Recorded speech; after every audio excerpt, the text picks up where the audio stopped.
Uh, we are studying biomaterials, different types of biomaterials. We have seen different types of biomaterials. You see here, we have seen it earlier. Biomaterials in the human body, dental implant. You can use biomaterial in tooth fillings. You can use vascular implants. You can use biomaterials in drug delivery, bone fixing, suture, the bone defect fillings, hip joint prosthesis, scaffolds, contact lenses, catheters. We are using biomaterial nowadays in many different areas of our body. So you see,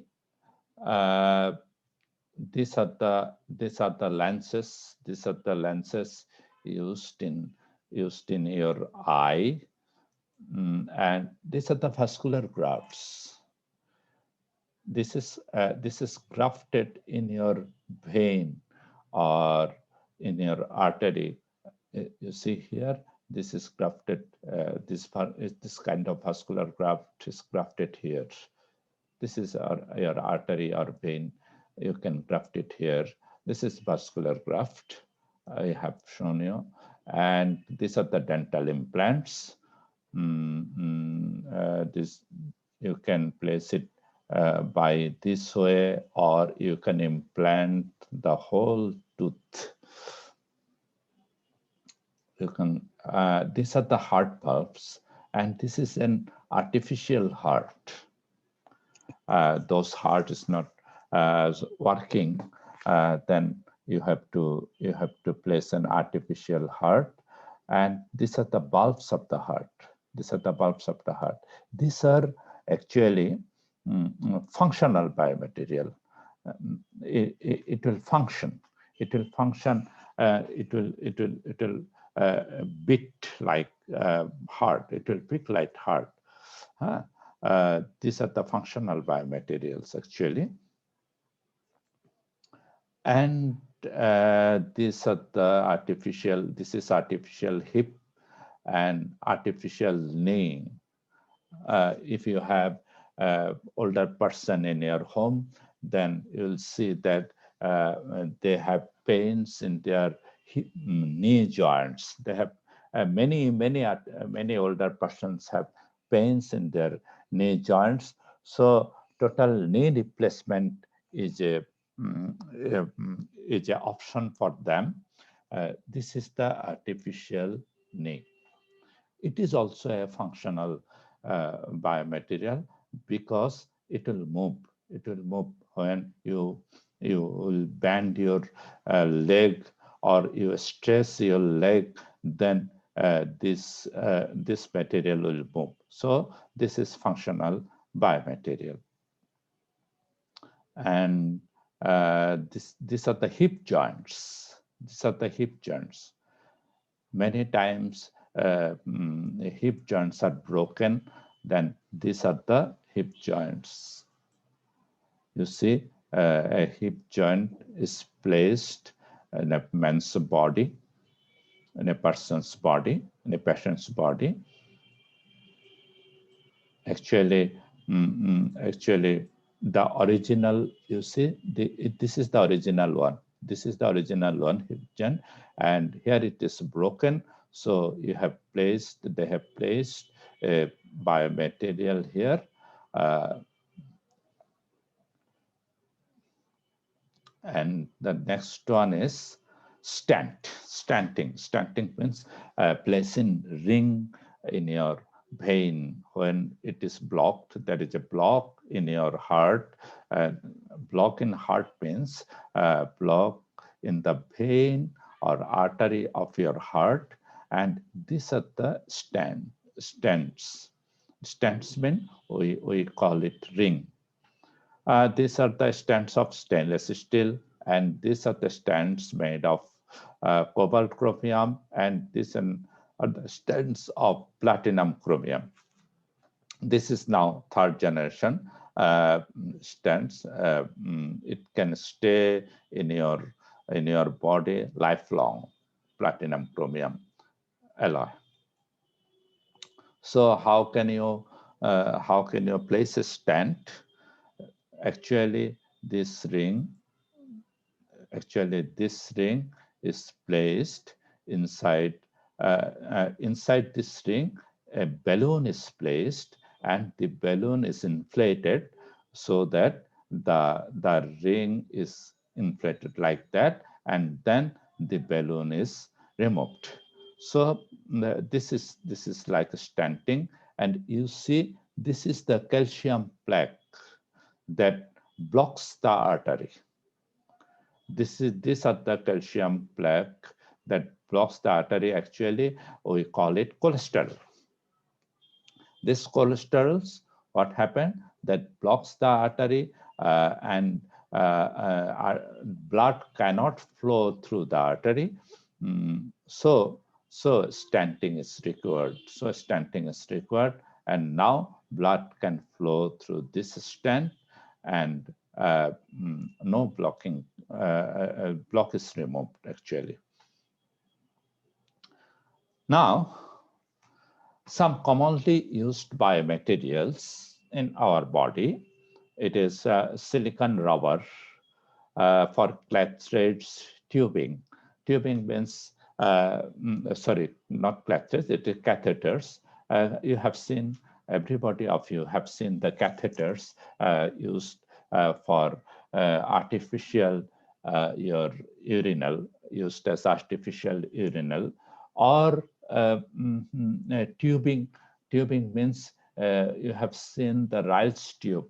Riles tube means artificial feeding. Somebody cannot take food by its own, so artificial feeding is required. Some tube inserted into the into your stomach, and artificially the food is given here. Dacron is used in vascular grafts. So vascular grafts, I have shown you in the artery, the vascular graft. Cellulose is used in dialysis membranes as membrane cellulose is used. Polymethyl methacrylate. It is a polymer. It is used in intraocular lenses, bone cement. Intraocular lens means lens inside your eyes. There are some lenses which have your phaco surgery. They have planted lens in their eyes. It is made of polymethyl methacrylate.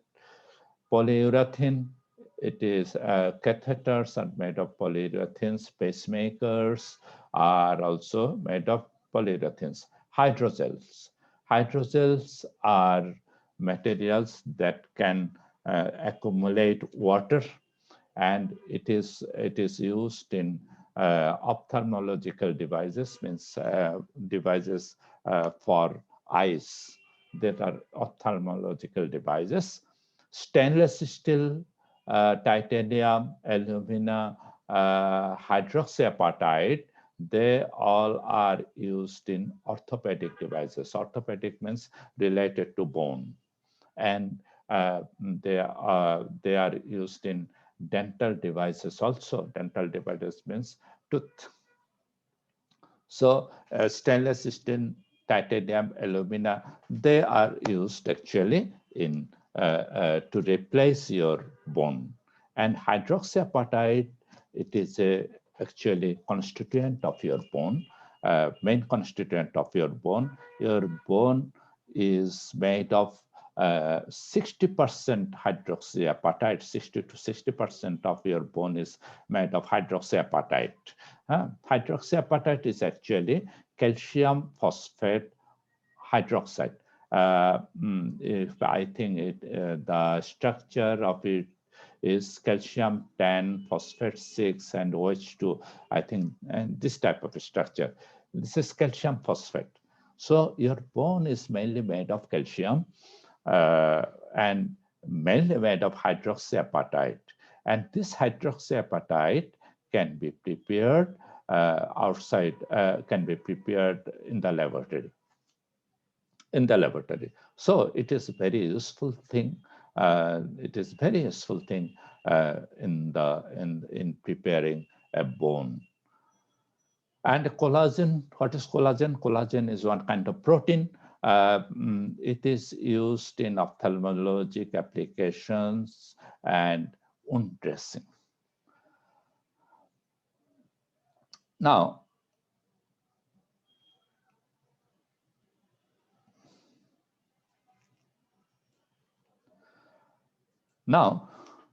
next one. What are the characteristics of the biomaterials? What will be the characteristic of biomaterials, or what will be materials characteristics to be a biomaterial? Actually, it requires a broad characteristics. It will depend on where you want to use a biomaterial.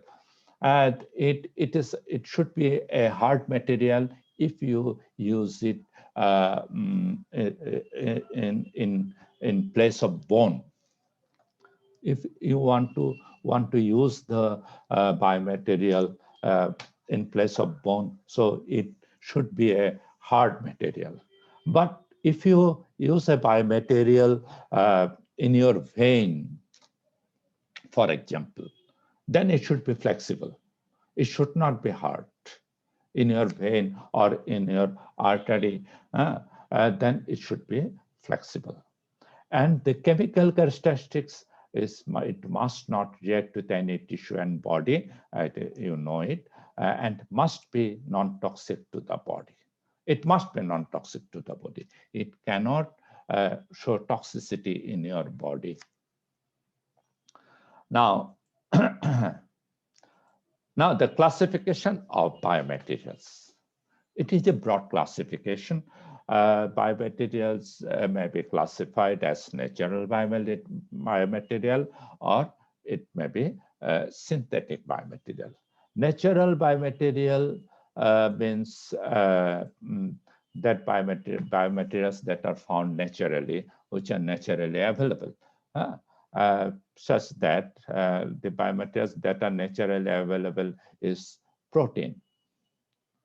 You can find protein naturally. You can find gelatins. You can find silk. Why silk is used? Silk is used actually to stitch.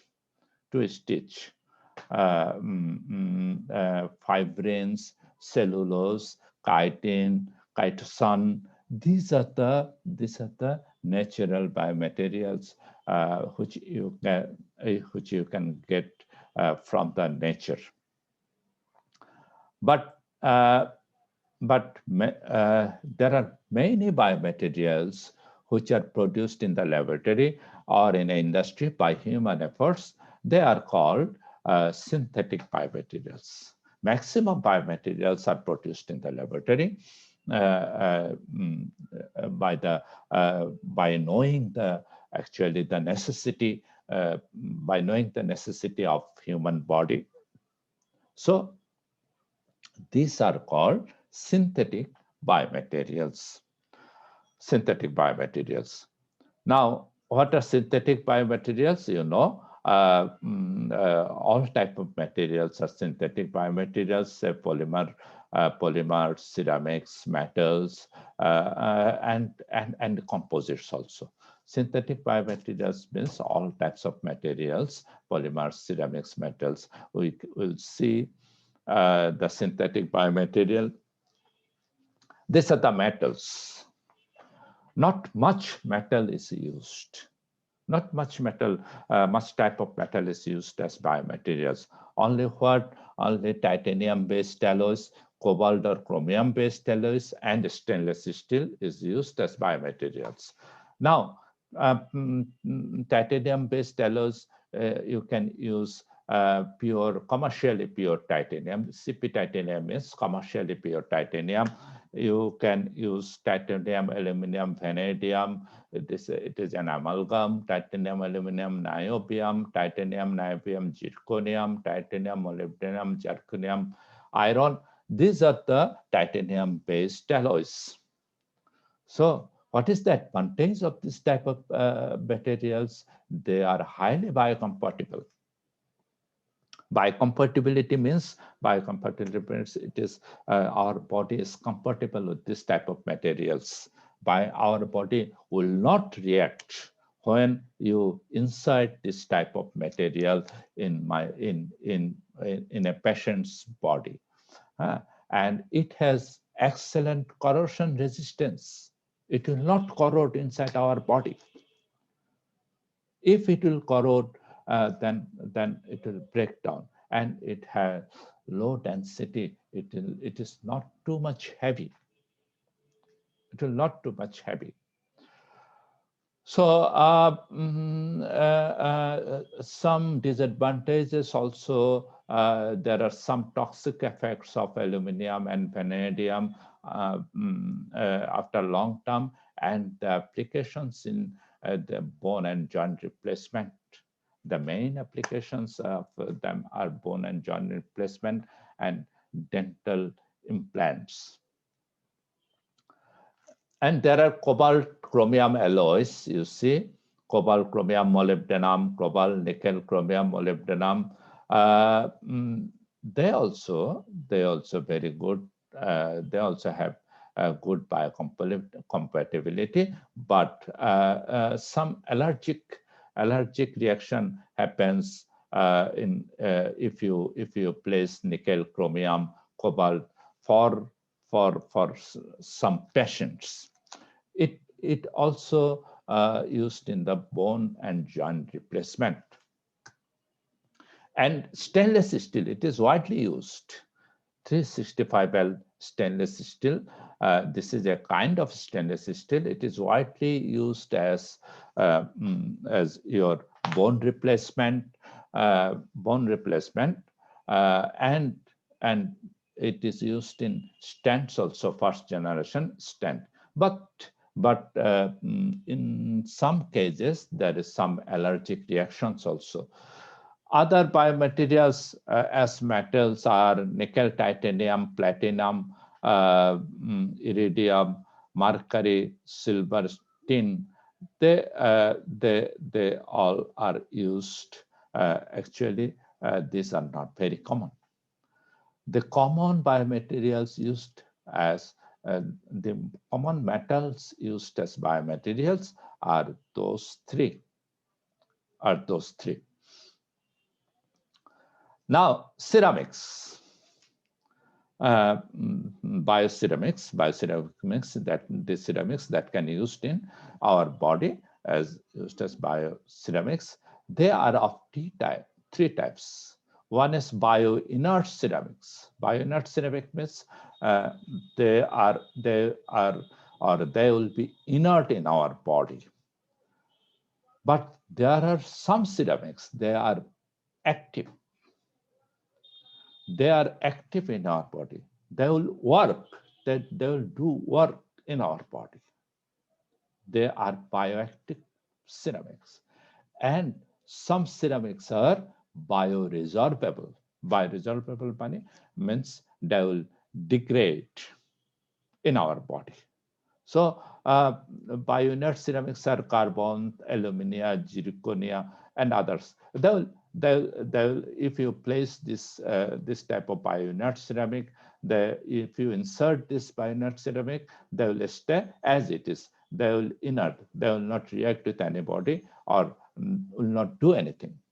But bioactive ceramics means, say for example, hydroxyapatite. Hydroxyapatite is a bioactive ceramics. What it will do? It will invite the cells to grow on it.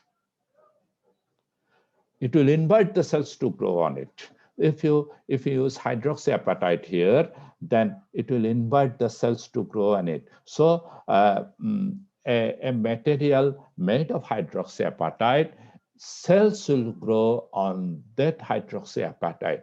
So it is a bioactive active, active ceramics, like that bioglass, glass ceramics, and others. Bioresorbable ceramic means it will it will degrade. It will degrade after some days or some months or some weeks as your requirement. It will degrade. You have used that, and it will degrade for some after some weeks. Say, for example, stitched you have stitched inside a body. Now that stitch will degrade, say, for after 1 month by itself. You don't have to cut the stitch. Don't have to remove the stitch. It will degrade. So it is called bioresorbable ceramics. Some sutures are biodegradable ceramics. Say, for example, tricalcium phosphate, calcium sulfate, and other substances also. These are the bioceramics. And these are the polymers used as biomaterials. The first one is polyvinyl chloride, PVC, used as blood tubing or as blood bags. Polytetrafluoroethylene, you can use it endoscopes. Cannulas, cannula. Cannula is nowadays frequently cannula is done in your veins to give the salines. Cannulas, catheter lining, synthetic blood vessels, surgical sutures. Sutures means stitch. Polyether sulfone used in tubing, catheters, polyethylene orthopedic sutures, artificial tendons, polyether ether ketone. It is used in dentistry products, rigid tubing, polysulfone, polypropylene used in heart bulbs, carbon fiber that are used in dental implants, total hip joint, tendons, ligaments, glass fiber used in this intermedullary nails, bone cement, polymethyl methyl acrylate used in bone cement. So these are some of the polymers. These are some of the polymers that are used in as biomaterials. There are many other polymers that are used as biomaterials, but these are some of them. So, so you see, there are many places of a human body where you can use polymers. If you see, if you have a close look, it is a very hazy picture. If you have close look, you will see that there are many type of polymer in one place. Many type of polymer you can use in one place. In vascular graft, in abdominal wall prosthesis, in nails, in tendons, in ligaments, in cartilage replacements, in bone plates. You can use many types of polymers. Many types of polymers. It is a bit hazy picture, but you can see it if you have a close look on it. So many polymers, many polymers are used as biomaterials. I think after some days, you can prepare a man's body by polymer. There are many types of polymers are used as biomaterials. Now, let us see that evolvement of biomaterials, how it is actually generated, how it is actually generated. Actually, the biomaterials, the requirement of biomaterials is first, the maximum requirement of biomaterials was in the Second World War. As because in the Second World War, many many soldiers are wounded, then biomaterials are required then. But those biomaterials are on ad hoc basis. Ad hoc basis means it was unplanned. It was used unplanned. There was no research on the biomaterials. There was no research on biomaterials. It was unplanned. You have you have a metal plate. You got a metal plate and you used that metal plate for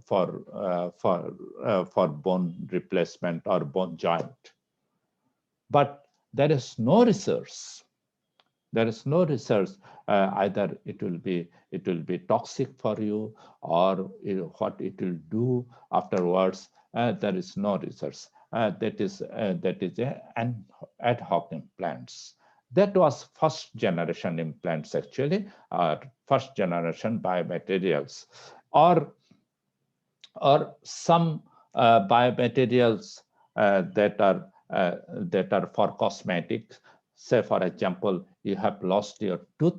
At that time, you have lost your tooth, and you have placed a golden tooth here, tooth made of gold there.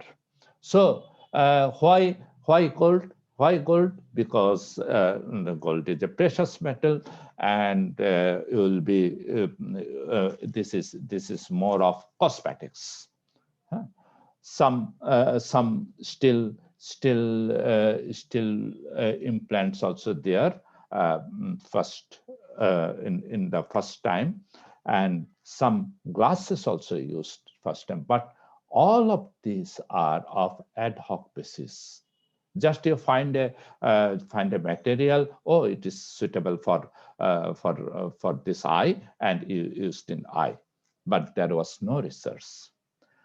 The research came. The research came on the second generation implants. On the second generation implant, then the doctors or medical researchers require some extra. What extra? That it should have biocompatible. What is biocompatibility?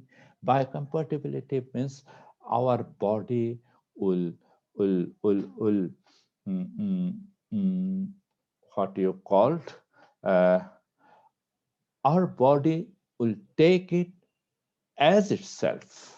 As itself, our body will take it as a part of it. How as a part of it? Say, for example, a bone. You will see, I told you in the last class also, you will see there will be a cell growth on the bone. There is cell growth on the bone. The muscles are attached to the bone. That means the muscles are growing on the bone, and the bone is alive. Muscles are growing on the bone, cells are growing on the bone, blood is flowing on the bone. But if you use steel, say for example, or a steel chromium alloy itself, then cell would not grow on steel. Muscle will not grow on steel. Blood will not flow through steel. So there must be a compatibility. This is the second generation. This is the second generation research. There must be a compatibility. There must be a compatibility of the material with the body, so that body can recognize it by its. It is my part. Body, if a body can recognize it and flow bloods on it and grow cells on it, and hence the material will will your will show its efficacy better. So what then they do? Then they did what? They did some some layers of say hydroxyapatite, or some layers of your your natural polymers, some layers of natural polymers on the biomaterial, so that body can acquire it. And in the second generation implant also, you will get heart bulbs, pacemakers, total joint replacement. That are the result of second generation uh, research. Knee replacement, hip replacement, they are the result of second generation your research. The third generation research, the third generation implant, or the third generation research is different from first generation and second generation your your research. The third generation research, you will not see the result of third generation research yet. It starts from, say, for example, 2005. What are this type of research? This is the bioengineered implant or bioengineered bioengineered your material. What are they? What are they? You have lost your bone. Say, for example, one patient lost his bone. So, bioengineered implant means it will grow a bone there. It will grow a bone there. So you will get the original part. Or somebody has lost his liver. Then if there is anybody or a liver is grown there, then it is bioengineering. That is called tissue engineering. This is called tissue engineering. And now it is called biomimetic. Biomimetic. Mimicry means say, for example, I'm giving a lecture to you, and somebody do that mimicry. He is also he shows you that Debashish sir gives lecture like that. This is mimicry. Huh? In a class, Debashish sir gives lecture like that. That is mimicry. Huh? So it is also biomimetic. What is biomimetic? Biomimetic means you can grow a heart. Instead, you have lost a heart portion. Say, for example, you have lost a portion of heart. Now, the engineers will make this portion again for you. You don't have to bring another material to implant there. The engineers will make a heart there for you. They are bioengineers, and this is called bioengineered materials. You will not get this result yet, but the result is going on. Now, how it is going on? How it is, say, for example, bioengineered implants using bioengineered materials. Few examples on the market. You can have a few examples. Say, few examples have if you don't have many hairs in your scalp. Say, for example, you do not have. Is there somebody who do not have many hairs in the scalp? It is a good news for him that that researchers can make hair for you in the scalp. Researchers can make hair for you in the scalp. This is bioengineered material. So how it is possible. It is possible by tissue engineered implant. Tissue engineering. Tissue engineering means you can make a cell at the laboratory and make it as a, say for example, a hair, or make it a bone. You can prepare a cell and make it a bone here. So how it can, you can do it, I'm telling you. Uh, this is the this is the this is nowadays a very hot research.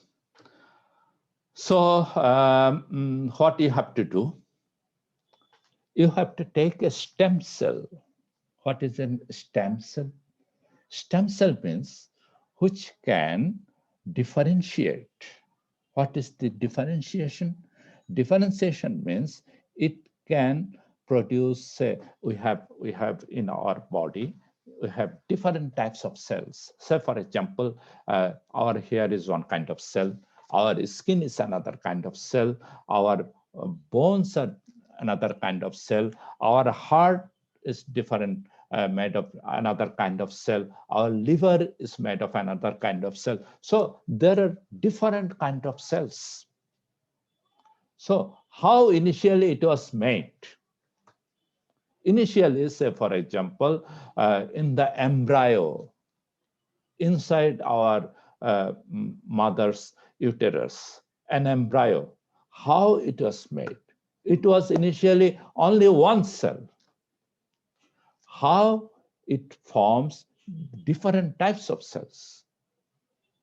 You see, your hair is one kind of cell, your skin is another kind of cell, your muscles are another kind of cells, your bones are another kind of cells.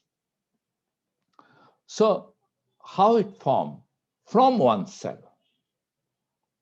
So this cell, the cell, initially the first cell is the stem cell. What is a stem cell? It can differentiate. How differentiate? Say, for example, from the first cell, you have two cells, from two cells to four cells, from four cells to eight cells. Then one of the eight cells will become a bone cell, will produce bone cells. And another one of the from the eight cell produces, say for example, skin cells.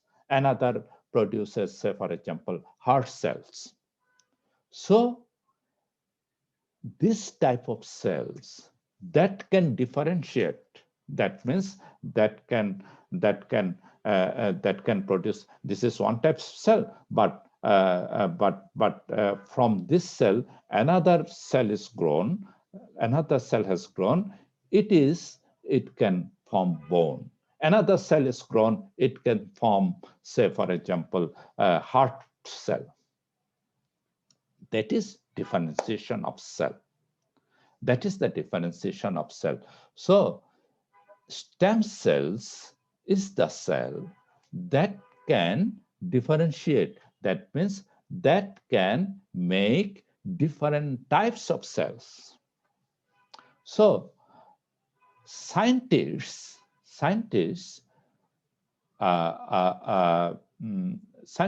collect the stem cells from the body of adult or from the body of your embryo. The collection of stem cells from embryo is difficult due to some ethical reasons. You cannot collect cell from the embryo, but from the adult person, the collection is not that difficult, but collection is not that difficult, but the differentiation is difficult. Actually, it is difficult to differentiate them. Which one is the stem cell? it is difficult to differentiate them. Stem cells can be found from your bone marrow. You have bone marrow inside your bone. From bone marrow, you will get the stem cells. So what happened?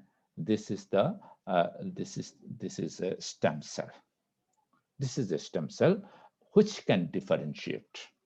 Differentiate means this stem cell can produce different types of cells. Now you cultivate that cell in the petri dish in the laboratory. You have petri dish, and you have given the environment by which cell can be grow. That means from 1 cell to 2 cell, from 2 cell to 3 cell. This is called cell proliferation. This is called cell proliferation. Now, for example, you have required the say for example, very easy. You require a nose. You require a nose. Now, how it will form? If you require a nose, you first have a you have to take a mold of nose. If you require a nose, say you first take a mold of nose. That is called scaffold. Scaffold. What is a scaffold? A scaffold is a porous substance. Say for example, made of hydroxyapatite. Say for example, made of hydroxyapatite, a porous substance. Now, if you place a stem cell, in that scaffold, which is porous, porous means one cell can make contact with another cell because it is porous, and the pores are interjoints. That is called scaffold. It is a very important thing. Scaffold means a mold. Without a mold, you cannot make any parts of a body. You have to have a mold with definite size. Otherwise, cell will grow in everywhere, and you will not get the size of your nose, or you will not get the size of your eyes. You will not get the size of your finger. So, scaffold is very much requirement. What is a scaffold? A scaffold is the mold. Say, for example, the actual meaning of a scaffold is that, when you prepare the roof of a building, you see, when you prepare the roof of a building, the technicians, that what they do, they make first a roof of your wood, and give some your column of your bamboo column with roof, with wooden roof. That is called scaffold. Up to which, above which, you will place cement, and your roof is made. So here also, a porous material like your nose, is called scaffold. Now, you have to place a stem cell on that scaffold. After placing, you have to give the proper signal to the stem cell to produce a nose. It is another area of research. How you will give the signal? Obviously, the signal comes from the gene. Your DNA obviously comes from the gene, from the DNA of that cell, and that gene is engineered to give the signal. So a stem cell with engineered gene that will give the signal to make a nose that was seeded into the scaffold. Scaffold is like your nose. Then the cell replicates it and it will make a nose. Now, what will be happen? What will happen to that scaffold after after the nose is made? The scaffold will degrade by itself. The scaffold is such that it will degrade. Say the nose preparation will require 6 months. The scaffold is such that it will degrade after 6 months. So when nose is grown, then the scaffold will automatically degrade after 6 months, and you'll find a new nose. This is the new way of research of biomaterial. Now, where is the material here? Cell is not a material. The main material is the scaffold. And for that scaffold, the biomaterials requires a chemist or material scientists. This is the most advanced research material, that is a scaffold. The scaffold, different types of scaffold is required for different different material. Say, for example, for bone, one type of scaffold required. For hair, another type of scaffold is required. So different types of scaffolds are required for different types of materials. So this is now a very early stage of research. Say, for example, at best 10 years of research. Only 10 years of research. So you are not getting the result of it now. I think after 20 to 30 years, you will get the result of it, and you will have a new nose, a new lip, a new eye for yourself. So I think that my time is end. So I have to stop the